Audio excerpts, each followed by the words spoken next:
It's called The View? It's called The View. It's not called The Facts. Yeah, but It's isn't it interesting that it's called, I mean, I don't think they meant this when Barbara Walters invented it a long time ago, but it's The View. Well, that's the problem in America. But there is one view, right, and one that's clearly true opinion, and everybody else can go sit in the corner. Sunny Hostin just got hit hard on live TV. No soft jabs here. Bill Maher and Megyn Kelly came in swinging, and it was a total verbal takedown. One moment she was calm and confident on The View. The next, she looked stunned, like the script flipped. Without warning, it was sharp, sudden, and had everyone watching lean in. They're disgusting. She's Anna Navarro in your wildest imagination. You could never solo host a show. You will only ever make it as part of an ensemble, and you could never hope to achieve the success that Tucker Carlson has. So you can sit in your little cheap seats all day long and enjoy your little negative henpecking, but your careers are going nowhere, and Tucker is about to dominate. So what sparked it? Picture a clash so intense it made reality TV look polite. Maher brought his signature sharp wit, while Megyn delivered cool, calculated. Hits together, they turned Sunny's segment into a verbal wrecking zone. This wasn't discussion, it was intellectual combat. Sunny came prepped for a chat, but they brought the heavy artillery. Her usual confidence shaken. And when it was over, she looked daisied like she just opened an email titled Final Warning. I want to talk about Whoopi Goldberg because I got so many texts this week because she attacked me the week before. Sure. So she was, everybody was like, oh, Bill, I get you're enjoying the karma. First of all, I'm going to talk about this at the end of my show next week, teaser. But there is no fucking thing as karma, okay? Get over that. Whoopi attacks me on a regular basis. She says stupid shit on a regular basis. They just happen to coincide. Talk about Sunny Hostin's go-to move, dropping that law degree like it's a backstage pass to every debate. She flashes her credentials like they're supposed to end the conversation, not start one. As a lawyer, usually means brace yourself, spits either off base, overly basic, or packed with enough smug to fog the screen. Somehow, it's all three at once. Every topic, no matter how harmless, memes, snacks, dance trends, morphs into a dramatic lecture on injustice. It's less legal insight, more moral monologue with flair. Think courtroom energy meets hot takes with no chill. Hot mess that they air in the mornings, called The View, had to issue not one, not two, not three, but 4 corrections, legal corrections, 4 legal notes. Not to mention what they did at that debate, where once again, they tried to fact check only one side, and then when their fact checks got fact checked, they cowered. They cowered in fear. I mean, this is a pattern. Nan the kicker. Even Whoopi looked like she was praying for the wrap-up. Her side eye said it all.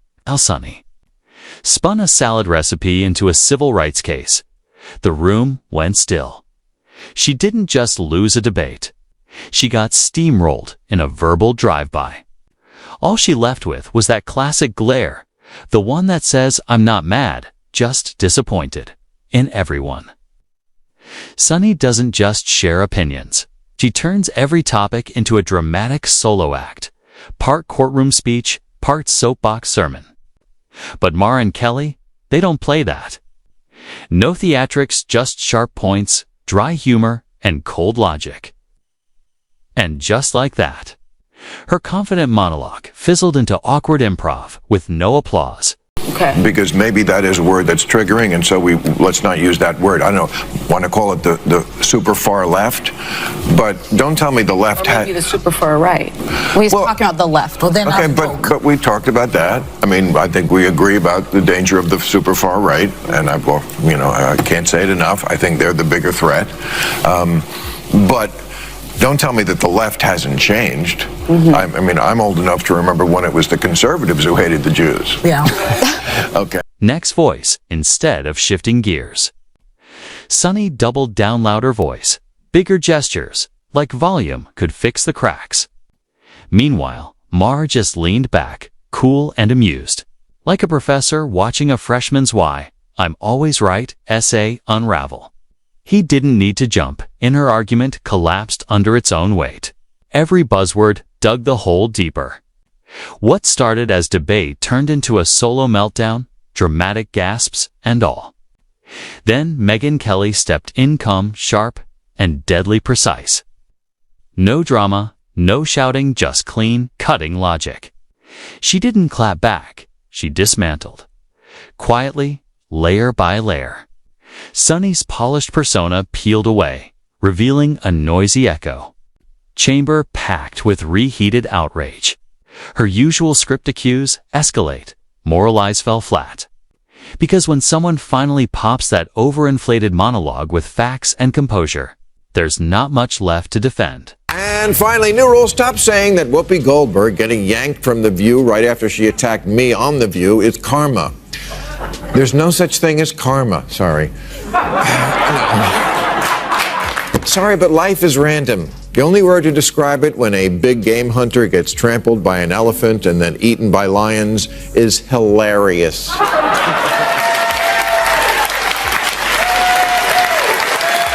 Discussion on The View about world superpowers from the sound of it. That's how they got into it.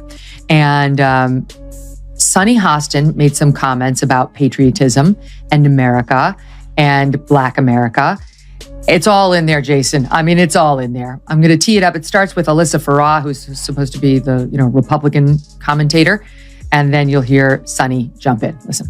If America is not the #1 global power, it's not going to be Denmark. It's going to be communist China, a country that right now the government is imprisoning Uyghur Muslims in concentration camps. It is a deeply racist government. It's a human rights violating government. It is a government that if they are the leader of the free world, we are not a free world the way that we are right now. The notion of patriotism and the notion of America and the American flag has been co-opted by the right as if they are true patriots.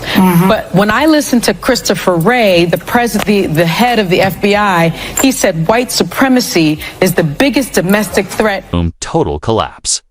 This wasn't a slip-up. It was an ideological nosedive. Sunny's high ground vanished mid-sentence, bucked off by her own moral grandstanding. And the wild part, Megyn didn't even raise her voice. She just pointed out the obvious, and Sunny's whole routine crumbled like a flimsy set in a bargain bin legal drama. Let's be real, Megyn's presence alone seems to put Sunny on edge. The moment her name drops, Sunny's tone spikes like truth is toxic. Megyn's real offense. Speaking clearly, calmly, and backing it all with facts. Will be sworn in as the 47th President of the United States, yay, on January 20th of this month. Not everyone's happy about it, and many people would like us to be more focused on the insurrection that he personally unleashed, if you ask them. As we discussed earlier, they think it's as bad as like the Holocaust, and you don't have to take my word for it. Here is Sunny Hostin of The View. January 6th was an atrocity. It was one of the worst moments in American history. And when you think about the worst moments in American history, like World War II, things that happened, like the Holocaust, chattel slavery. Yeah, the January 6th is right up there next to the Holocaust. The tone they all talk with him. I want you to look at Sunny Hostin's body language and the way they look at him and everything else. Just because he is a lefty who hasn't gone completely bananas, here they are talking about the word woke. The term woke has been, in my view, co-opted by the right and weaponized and bastardized. And so I was surprised to hear you use the term because historically, as you know, because I think you're quite brilliant, that woke is a word used by the Black community to note that we must be aware of social injustices. But words migrate. Why is that a bad thing? It's not a bad thing, and originally that was absolutely a great thing. Alert to injustice. Who's not for that?